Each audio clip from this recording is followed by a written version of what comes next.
नमस्कार दोस्तों, स्वागत है आपका अपने चैनल पर एजुकेशन फॉर नॉलेज में। आज के वीडियो में देखेंगे बिहार सम्मान ज्ञान Bihar special practice set number 63। अगर आप 1 से लेकर 62 तक नहीं देखें तो आप अवश्य देखें। प्लेलिस्ट बना हुआ है Bihar special static GK GS practice set करके, तो आप अवश्य देखें। यहाँ पे सारे PYQ क्वेश्चन है, यानी प्रीवियस ईयर क्वेश्चन है, जो BPSC और BSSC के द्वारा अलग अलग एग्जामों में पूछा गया है। यहाँ पे आने वाले 17 फर्स्ट BPSC हो या फिर 17 सेकेंड BPSC हो या फिर BPSC टीचर का यानी 4.0 हो, इसी प्रकार से बिहार SI, बिहार पुलिस इत्यादि एग्जामों के लिए ये इंपॉर्टेंट है। यहाँ पे टोटल 100 सेट है।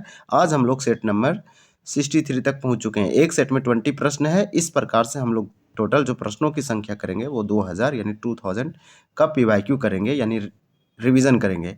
जब हम लोग 100 कंप्लीट करेंगे तो ये एक माइलस्टोन होगा, मील का पत्थर साबित होगा। तो आप वीडियो पे बने रहें। चलिए इसको शुरू करते हैं बिना देरी किए हुए। पहला क्वेश्चन आप देख पा रहे हैं। फर्स्ट क्वेश्चन में दिया गया है कि कौन सा शिलालेख एकमात्र अभिलेख है जो पत्थर की पट्टियों पर खुदा हुआ है। तो इनमें से कौन सा शिलालेख एकमात्र अभिलेख है जो पत्थर की पट्टियों पर खुदा हुआ है। फर्स्ट का आंसर बी हो जाएगा, ये भबरू है, यानी राइट आंसर बी हो जाएगा इसका फर्स्ट का। क्वेश्चन नंबर दिया गया है 2। बिहार में पाए गए मौर्य अभिलेखों की लिपि क्या है। तो बिहार में जो पाए गए हैं मौर्य अभिलेखों की लिपि यानी स्क्रिप्ट क्या है। तो 2 का राइट आंसर ए हो जाएगा, ब्रह्मी।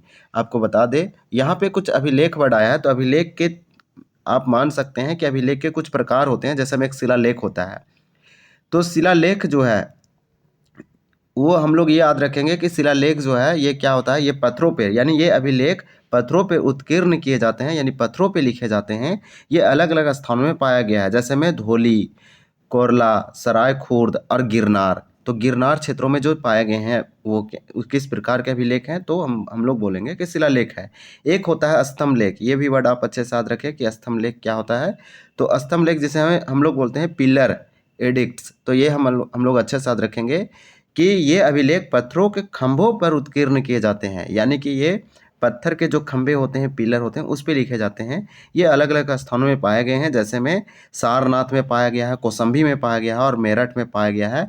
तो सारनाथ और मेरठ और कौशाम्बी आप कम से कम याद रखें कि यहाँ पे स्तंभ लेख पाया गया है। एक होता है गुफा अभिलेख। गुफा अभिलेख जिसे हम लोग बोलते हैं कैब इंस्क्रिप्शन, ये अभिलेख गुफाओं की दीवारों पर उत्कीर्ण किए जाते हैं, यानी जो दीवार होती है, वाल होती है, उस पे लिखा जाता है गुफा के दीवारों पे। जैसे कि बराबर की गुफाएं, तो बराबर की गुफाएं में गुफा अभिलेख है। तो ये जो थे सारे इंपॉर्टेंट थे, इसका याद रखें कि मौर्य अभिलेख में जो लिपि मिली है वो ब्राह्मी है। नेक्स्ट क्वेश्चन देखेंगे। देख रहे हैं आप, देख पा रहे होंगे क्वेश्चन नंबर 3 दिया गया है कि कौन सी नदी या फिर इनमें से कौन सा रिवर है जो कीकट और बमागधी के नाम से जानी जाती है। तो इनसे कौन सी ऐसा नदी है जिसके 2 नाम हैं, यानी कीकट के भी नाम से उस नदी को जानी जाती है और बमागधी। तो 3 का राइट आंसर हो जाएगा यहाँ पे बी, यानी पुनपुन रिवर है। तो यहाँ पे हम लोग देखेंगे क्योंकि जिक्र हुआ है पुनपुन नदी का, तो पुनपुन नदी के बारे में देखेंगे। हालांकि हम लोग ये देख चुके हैं कि इसका क्या क्या नाम से जाना जाता है। तो आपको बता दें कि पुनपुन नदी की जो लंबाई है वो 200 किलोमीटर है। तो आप अप्रॉक्स में याद रखें कि 200 किलोमीटर पुनपुन नदी की जो टोटल लेंथ है। और स्रोत देखेंगे तो ये कहाँ से उत्पन्न हो रही है, ये पलामू डिवीजन यानी झारखंड के पलामू से निकलते हुए बिहार में इंटर करती है। और इसका मुहावना क्या है, तो गंगा जी, यानी कि ये जाके गंगा रिवर में मिल जाती है। तो ये अच्छे से याद रखें कि गंगा रिवर में मिलता है। अगर हम लोग देखेंगे तो पुनपुन नदी जो है वो भारत के झारखंड और बिहार राज्यों के में बहने वाली गंगा नदी की एक उपनदी है, यानी इसका जो ट्रिब्यूटरी है, सहायक नदी है, वो गंगा नदी है। और ये झारखंड के पलामू जिले के छोटा नागपुर पठार में उत्पन्न होती है। पुनपुन नदी के आसपास कौन सा शहर बसा हुआ है, तो ओबरा नदी ये बसा हुआ है या फिर लोकेटेड है। क्वेश्चन नंबर 4 दिया गया है कि महासंगी बौद्ध संप्रदाय का प्रवर्तक कौन था। तो 4 का राइट आंसर बी हो जाएगा, महाकश्यप। नेक्स्ट देखेंगे क्वेश्चन नंबर दिया गया है 5। बौद्धकालीन जातक कथाओं में स्वर्ण सिक्कों को क्या कहा जाता था। तो बौद्धकालीन यानी कि बौद्ध से संबंधित जातक कथा है, और जातक कथाओं में जो बौद्धकालीन से संबंधित सिक्के होते थे, उस सिक्कों को यानी स्वर्ण के सिक्के यानी सोने के जो गोल्ड के सिक्के होते थे, उस सिक्के को जातक कथाओं में क्या कहा जाता था। और स्वर्ण सिक्कों का संबंध है बौद्धकालीन से संबंधित, और जातक कथाओं का संबंध है बौद्ध से संबंधित। तो 5 का राइट आंसर हो जाएगा ए, ये निष्क कहा जाता था। राइट आंसर हो जाएगा ए। क्वेश्चन नंबर दिया गया है 6। पाटलिपुत्र का संस्थापक कौन था।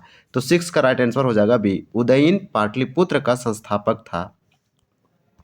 तो हम लोग क्या देखें कि पाटलिपुत्र का संस्थापक उदयन था, लेकिन इससे पहले भी इसकी जो शुरुआत की प्रोसेस था वो अजातशत्रु ने कर दिए थे। यानी कि पाटलिपुत्र का जो प्रारंभिक स्थापना मगध शासक अजातशत्रु ने लगभग 490 ईसा पूर्व स्टार्ट किए थे इसके, और किस नदियों, तो गंगा नदी के पास एक छोटे किले के रूप में की थी। बाद में उदयन ने सोन और गंगा नदियों के संगम पर पाटलिपुत्र शहर की नींव रख दी, इसलिए इसका संस्थापक जो है उदयन कहलाएगा। नेक्स्ट क्वेश्चन है, महावीर के पिता का क्या नाम था? तो 7 का राइट आंसर हो जाएगा सिद्धार्थ, यानी महावीर के पिता का नाम सिद्धार्थ था। 7 का आंसर हो जाएगा ए। क्वेश्चन नंबर दिया गया है 8, मौर्य काल में सर्वप्रथम कला के क्षेत्र में किस वस्तु का व्यापक उपयोग हुआ? तो 8 का राइट आंसर हो जाएगा ए, यानी पाषाण। मौर्य काल में सबसे पहली बार जो कला के क्षेत्र में जिस वस्तु का यूज हुआ सबसे अधिक वो पाषाण था। हम लोग देखेंगे मौर्य कला के बारे में। तो यहाँ पे मौर्य काल की जो स्थापना किए थे वो चंद्रगुप्त मौर्य ने किए थे। ये चाणक्य के मार्गदर्शन में इसकी स्थापना किए थे। इन्होंने 321 ईसा यानी 321 ईसा पूर्व में नंद वंश को उखाड़ फेंका और राजवंश की स्थापना की। और अगर हम लोग देखेंगे कि इसकी राजधानी क्या थी, तो मौर्य साम्राज्य की राजधानी पाटलिपुत्र, यानी अब के समय में इसे पटना बोलते हैं, तो ये इंपॉर्टेंट है।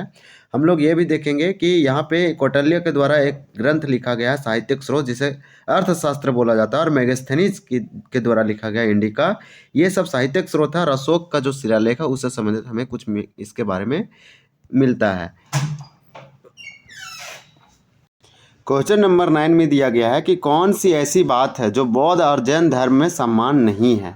तो 9 का आंसर हो जाएगा हमारा सी, यानी आत्मदमन। तो आत्मदमन जो है वो बौद्ध और जैन धर्म में समान नहीं है, यानी मोक्ष और कैवल्य ये बात दोनों समान है बौद्ध और जैन धर्म में, लेकिन आत्मदमन नहीं है। नेक्स्ट दिया गया है क्वेश्चन नंबर 10 कि 2011 की जनगणना के अनुसार बिहार में ग्रामीण और शहरी क्षेत्रों में लिंग अनुपात की दर क्या थी?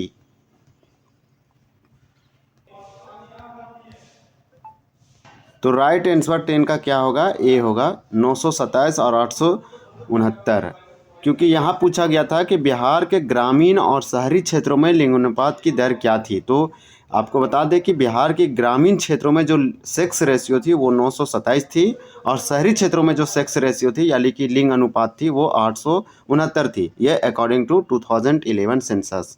नेक्स्ट नंबर क्वेश्चन देखेंगे। क्वेश्चन नंबर 11 दिया गया है, मौर्य काल में रेशम कहाँ से मंगाया जाता था?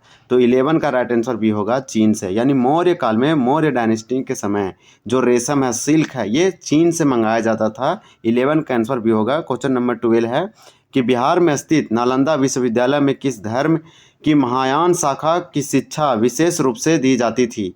तो 12 का आंसर हो जाएगा ए, यानी कि बौद्ध। आपसे पूछा गया था कि बिहार में स्थित नालंदा विश्वविद्यालय में किस धर्म की महायान शाखा की शिक्षा विशेष रूप से दी जाती थी? तो बौद्ध। ये किस धर्म पूछा गया था? तो बौद्ध धर्म। नेक्स्ट देखेंगे क्वेश्चन नंबर 13। क्वेश्चन नंबर 13 में दिया गया है, पटना उच्च न्यायालय यानी पटना हाईकोर्ट के प्रथम मुख्य न्यायाधीश कौन थे? तो क्वेश्चन नंबर 13 का राइट आंसर हो जाएगा D.N. रियूबेन, यानी पटना हाईकोर्ट के प्रथम मुख्य न्यायाधीश D.A. रियूबेन थे। तो राइट आंसर हमारा हो जाएगा यहाँ पे ए। क्वेश्चन नंबर देखेंगे। क्वेश्चन नंबर 14 है और दिया गया है कि मुख्यमंत्री कन्या सुरक्षा योजना का संचालन बिहार में कब से किया जा रहा है? तो 14 का राइट आंसर हो जाएगा सी, 2008 ईस्वी से बिहार में मुख्यमंत्री कन्या सुरक्षा योजना का संचालन किया जा रहा है। क्वेश्चन नंबर 15 में दिया गया है कि बोध गया में मगध विश्वविद्यालय की स्थापना कब हुई थी? तो 15 का राइट आंसर हो जाएगा बी, 1962 ईस्वी में बोध गया में मगध विश्वविद्यालय की स्थापना की गई थी। आपसे पूछा जाएगा कि मगध विश्वविद्यालय यूनिवर्सिटी कहाँ पे है? तो ये गया जिला के बोध गया में है, 1962 ईस्वी में स्थापना की गई थी, यानी 15 का राइट आंसर भी होगा। क्वेश्चन नंबर दिया गया है 16, यानी मौर्य काल में बलि का क्या था? तो मौर्य काल में बलि क्या था? तो 16 का राइट आंसर डी हो जाएगा, भूराजस्व था, यानी कि मौर्य काल में बलि क्या था? तो भूराजस्व था। ये बहुत इंपॉर्टेंट है। नेक्स्ट देखेंगे क्वेश्चन नंबर 17, उदयन किस धर्म का अनुयायी था? तो 17 का राइट आंसर हो जाएगा, ये जैन धर्म का अनुयायी था, यानी जैन धर्म को मानने वाला था उदयन। क्वेश्चन नंबर 18 है, बोध गया महाबोधि मंदिर में बुद्ध की मूर्ति किस मुद्रा में स्थापित है? तो 18 का राइट आंसर भी हो जाएगा, ये पद्मासन में है। नेक्स्ट देखेंगे क्वेश्चन नंबर 19 दिया गया है, बिहार में कुंवर सेना का गठन कब हुआ था? तो बिहार में कुंवर सेना का गठन कब हुआ था? तो इसका आंसर हो जाएगा डी, 1978 ईस्वी में बिहार में कुंवर सेना का गठन किया गया था। क्वेश्चन नंबर 20 है, कुर्की हार किसका दूसरा नाम है? तो कुर्की हार किसका दूसरा नाम है? तो 20 का राइट आंसर ये हो जाएगा कुम्हार। कुम्हार को कुर्की हार। तो इस प्रकार से टॉप इस सेट का हम लोग 20 प्रश्न देखे, ये आंसर है, हम बता चुके हैं। अच्छे से देखेंगे सेट नंबर 64 अगले वीडियो में। तो दोस्तों ये था हमारा प्रैक्टिस सेट नंबर 63। अगर आपको यह जानकारी पसंद आई हो तो वीडियो को लाइक और शेयर करना ना भूलें, चैनल को सब्सक्राइब करें और हमारे बेल आइकन को दबाएं ताकि आप हमारे आने वाले वीडियो को मिस ना करें। मिलते हैं अगले वीडियो में, तब तक के लिए धन्यवाद। जय हिंद।